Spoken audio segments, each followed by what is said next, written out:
Hello and welcome to episode 4 of Breaking Play, a series where I break down games of Guild Ball and look for lessons to improve future play.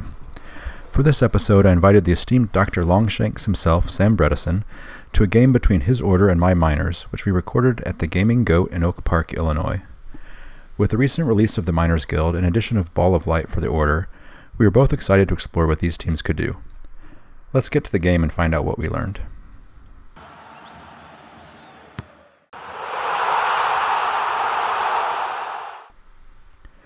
For most of Season 4, I found I've preferred kicking off, but I went into this game hoping to receive for a change.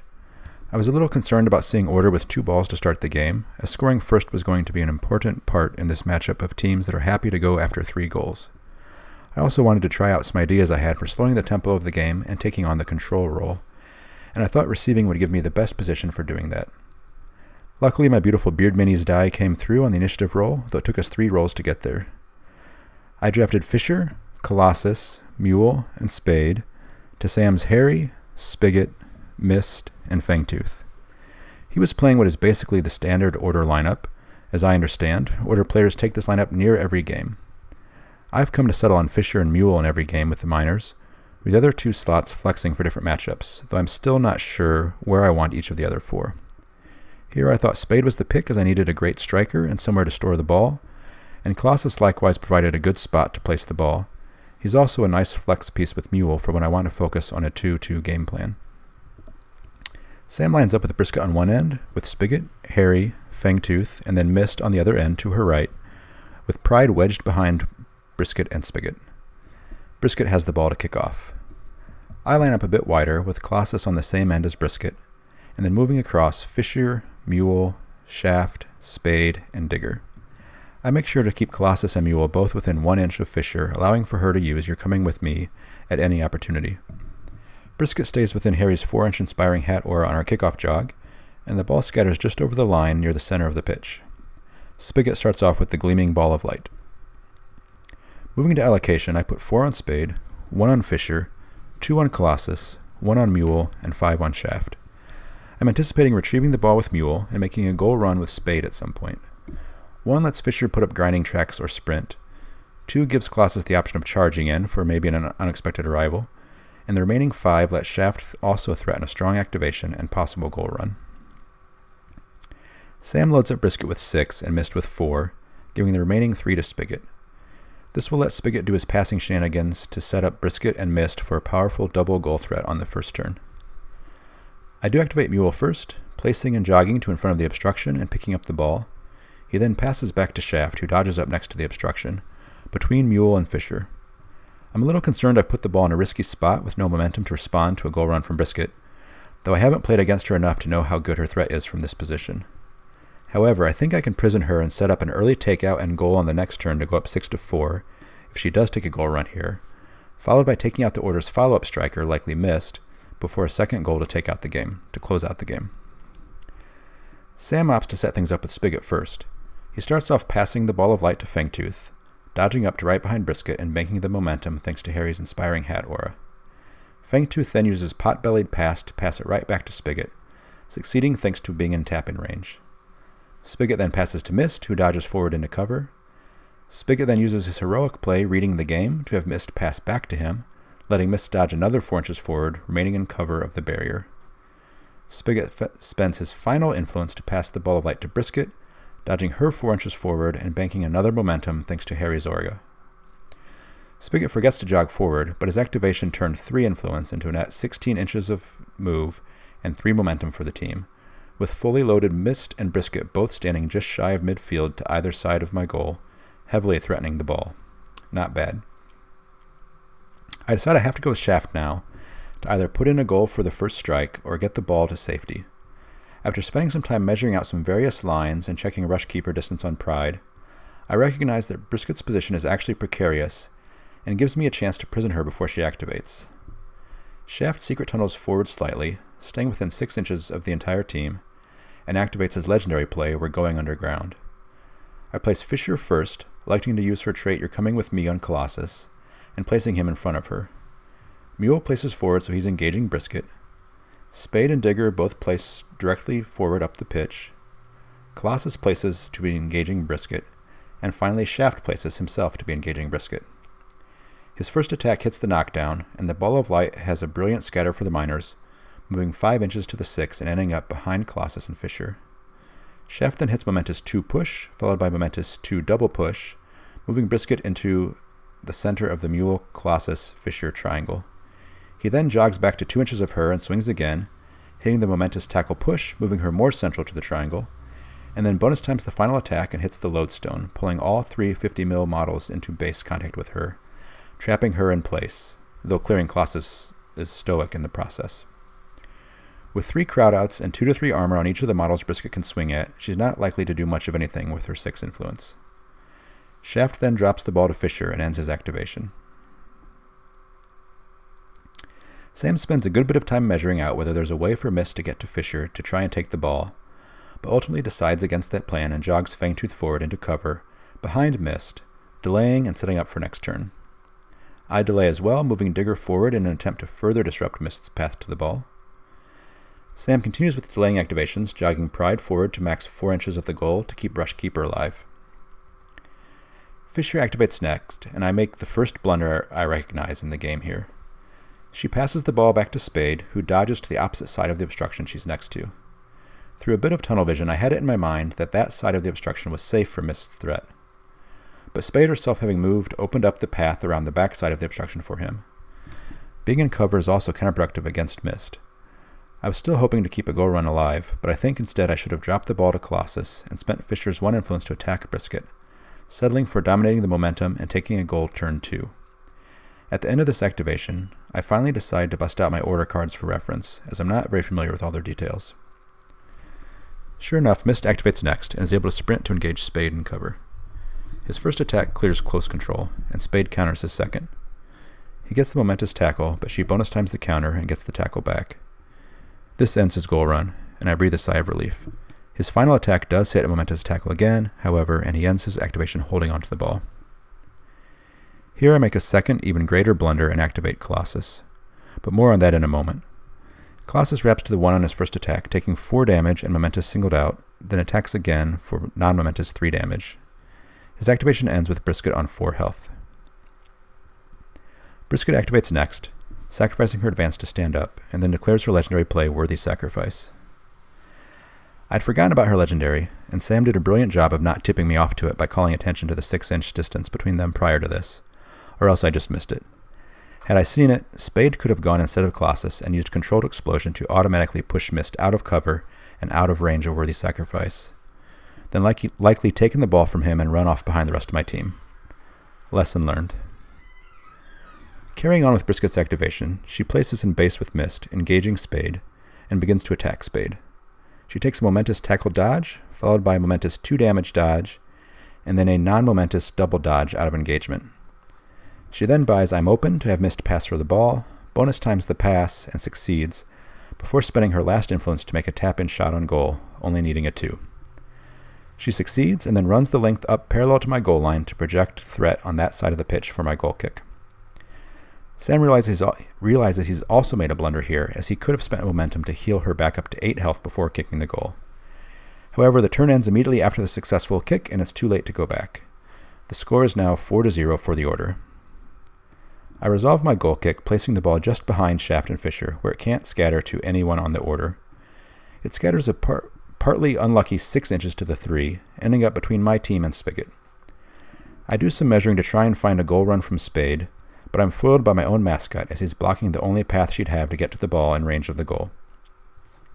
I opt instead to farm some momentum off the still singled out Brisket, attacking for Momentous push, Momentous push dodge, pushing her toward my team, and finally just a non-Momentous 1, bringing her down to 3 health.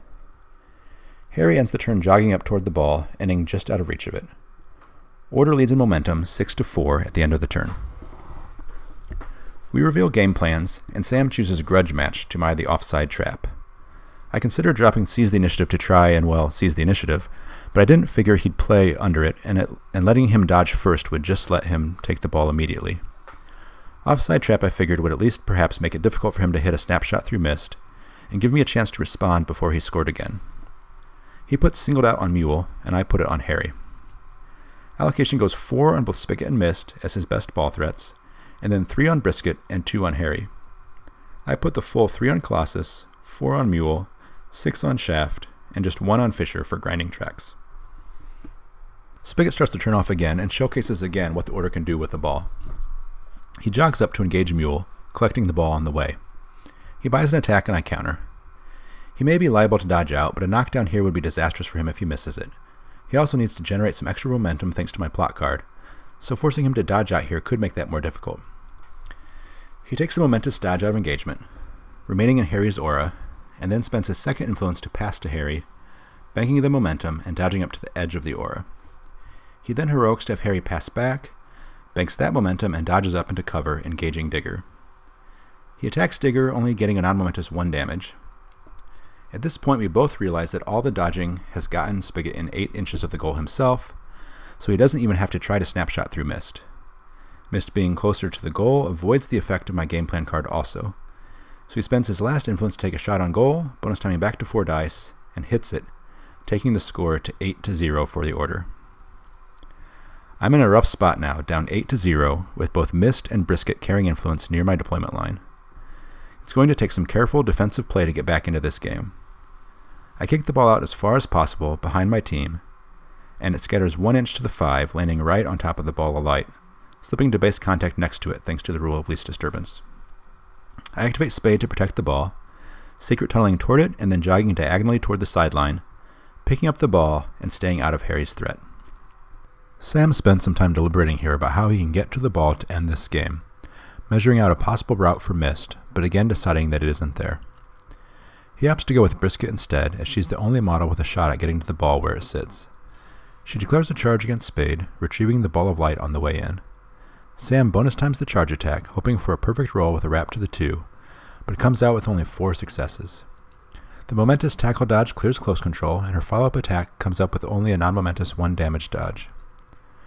I think the bonus time was greedy here, as my only route back into the game down 8-0 is via multiple takeouts. The cinematic moment of wrapping to take the momentous tackle dodge twice to tackle through close control, and dodge into range to pass to Mist would have been epic, but it's only 5% to hit with the bonus time. She's in a precarious spot sitting on 3 health, and healing her back up to 7 with the possibility of healing her again later in the turn puts him in a better position to weather the rest of this turn and threaten the ball with greater odds next turn. Leaving her at 3 opens a door for me. Feeling the ball is safe, I go with Colossus next, hoping to take advantage of the singled out on Harry and set up for one of the takeouts I'm going to need to claw back into this game. He jogs up to engage both Harry and Pride, turning off Rushkeeper, and attacks Harry. His first attack takes a momentous knockdown push, pushing Harry toward my team, followed by a wrap to the 1 for 5 damage, and finally another 4 damage. Sam goes with Mist next, having cleared him a charge lane to Spade thanks to Brisket moving, though he has to spend his acrobatics first. I feel perfectly safe where I'm at, and don't respond. Mist wraps to the 2 for a momentous tackle and momentous double dodge, and there's a moment of fear that I've just lost the game. Luckily for me, the double dodge is only enough to get him about a ½ inch shy of goal range. Instead, he dodges away from Spade behind Brisket, and spends his last influence to put himself in cover with Smoke Bomb. I feel like I caught a lucky break here. And here again, I think Sam should have ceded the momentum race and spent 2 momentum to heal Brisket up before ending Mist's activation. Building on that fortune, I go with Mule next, hoping to take Harry down before he activates, to gain an activation advantage and hopefully win the momentum race this turn. I secret tunnel the robot into base and make my attacks.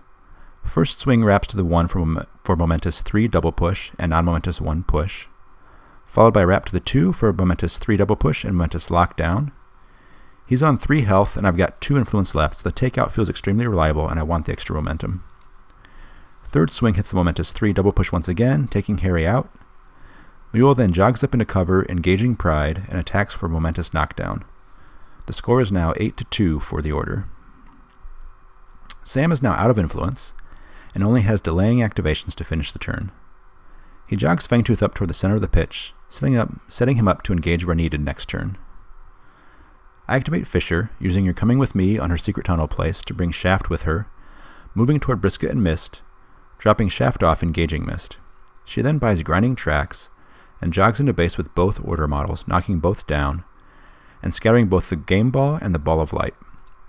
We pause the game momentarily to work out what happens with the scatter from the knockdown and Brisket's unpredictable movement, concluding that the ball scatters before she gets to dodge. The knockdown that triggers the scatter happens during Fisher's advance. An unpredictable movement isn't triggered until that advance ends. The ball of light scatters 1 inch to the 5, and the game ball scatters 5 inches in the same direction. Brisket then dodges out of Fisher's melee, moving next to the ball of light. Pride is next, sacrificing his movement to stand up with the order's final activation for the turn. Shaft then is up next, secret tunneling toward the ball, remaining in engagement with Mist. His attacks net a non-momentous 1, followed by a momentous 2 and a push, pushing him toward Brisket, a momentous 1 and a push, pushing him nowhere, and another non-momentous 1, a bonus time for a momentous 1 and a push, and finally a momentous 2 and a push, pushing him into Spade's melee. Mist has taken 8 damage, is down to 4 health. Shaft then jogs over to pick up the loose ball. Digger finishes the turn, just tunneling and jogging up toward a central position. The turn ends with Miners leading momentum 9-5. We reveal game plans with the Miners playing Go for the Knees versus the Order's Wingbacks. Miners take the initiative and first activation, putting +1 tack on Spade. Miners allocate 6 to Shaft, 4 to Spade, and 3 to Mule. And the Order respond with 6 on Brisket, 4 on Mist, 3 on Fangtooth, and 2 on Spigot. With Brisket on 3 and Mist on 4 health, I think this may have been a mistake on Sam's part, but he's about to clock out at this point, so I'm not sure he's got a better line than hoping one of them survives and can get the ball back to his team. I start off with Shaft, who digs over to engage both Mist and Brisket and starts off attacking Mist. His first attack reaches the momentous 2 push, followed by a non-momentous 1 and a momentous 1 push for the takeout. He then switches to attacking Brisket, getting a momentous 2 and a push, pushing her into Fisher for an additional die, followed by another momentous 2 for the push for the takeout. At this point we notice Sam forgot to jog Harry back on, and he jogs back on from the edge. We then mistakenly scatter the ball of light due to Brisket's takeout, forgetting that she had been knocked down all along, and was just next to the ball, not possessing it. Shaft then jogs over next to Spade, and Tap-In passes the ball to her with his final influence, dodging her outside of 9 inches of Fangtooth.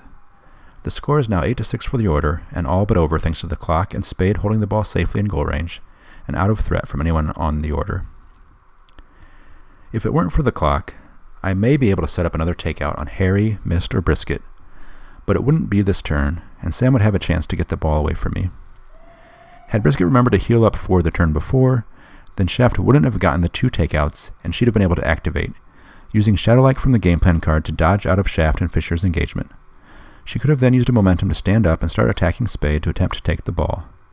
However, she's only a coin flip to hit the momentous tackle dodge off Spade, which she has to hit at least twice, and possibly thrice if Spade hits her 81% counter, 89 with bonus time, thanks to close control. Bonus timing tackle attempts after the first brings them up to 66% for Brisket, but that's still long odds with needing to hit the coin flip first to even have the momentum to bonus time. Luckily her tackle comes with a dodge, so she would still get momentum despite close control ignoring the first tackle. If she does get it, she'd then be able to jog around to range to kick the ball over to Spigot or Fangtooth. If he succeeds in getting the ball to Fangtooth, though, he's got a good line of winning the game. Do you see a better line from the turn before? As it is, Fangtooth goes next, walks up to Colossus and Mule and buys Ground Pound, knocking both of them down, doing 1 damage to each thanks to Tough Hide, pushing Mule into base with Pride, and clearing Stoic on Colossus. Unfortunately, he clocks out during this activation, and the score is now 8-7 for the Order. I've got to delay 1 more activation to get my 8th point and activate Mule next. I dig over to base with Fangtooth, out of Pride, and spend 3 momentum to clear both his and Colossus's knockdowns. He attacks Fangtooth, clearing Resilience. The next attack takes a momentous knockdown, followed by a momentous 2 damage double push, moving him back toward the center of the pitch. Mule then jogs into Tap-In range of the goal, just in case things go awry. This whole activation is a mistake, as I should have just activated Digger here and stood up Mule, leaving the robot ready to retrieve the ball if Spade missed her goal run. Harry jogs up next to base with Spade to at least attempt to disrupt her path to the goal, and the score moves to 8-8. Spade digs over next to the obstruction, then buys Diggy Hole to place again, before charging Pride. This is probably unnecessary, but I want to dodge into Tap-In and extend my momentum lead just in case she misses and we have to go to next turn. Sam defensive stances, and Spade wraps to the 1, taking a momentous push dodge and a non-momentous 1, dodging into Tap-In range. She then bonus times the Tap-In and hits it, Final score, 12-8 for the Miners. This was an exhilarating game to play, with some mistakes made on both sides, and some good lessons learned. It was my first attempt at using Chef's legendary play along with Lodestone to jail a model that way, and though it failed disastrously thanks to Brisket's own legendary, it's a good tool I'll keep in mind for when I need to play a grindier game. I've failed equally disastrously in later attempts where I've surrounded both Cena and Scalpel, so choose your targets wisely with this plan. Even with a bunch of gang-ups, shaft punching Cena was pitiful, and Scalpel had no trouble spirit bombing and then voodoo stringsing herself clear and immediately undoing my legendary. I lost both of those games. In this particular game, I was quite happy with the lineup I took, though I've enjoyed having Salvo into other scoring teams in games since this, and sometimes Fuse as well when his 6 defense versus character plays is relevant. Perhaps Salvo goes in here when kicking and Colossus when receiving? Salvo's probably our best kickoff piece here, right? What lineup would you take in this matchup? Would you choose to kick or receive? What do you think of the strategy of playing the control role? I pulled it out, but I was on the ropes for a good while, just turning it around at the end. There were errors, though, that done differently make it a different game, especially failing to see the need to push Mist out of 6 inches of Brisket to keep her jailed. Getting into a snapback battle feels more dangerous. I'm currently seeing the Miners as the mid-range team that wants to play the aggressive goal game against fighting teams, and the more controlling, grindier 2-2 game against other aggressive, goal-oriented teams. The 4-1 game that happened here feels like an anomaly, but that's a possibility as well. Anyway, I hope you learned some lessons or new tricks along with me and Sam. Thanks for watching, and may your play always be improving.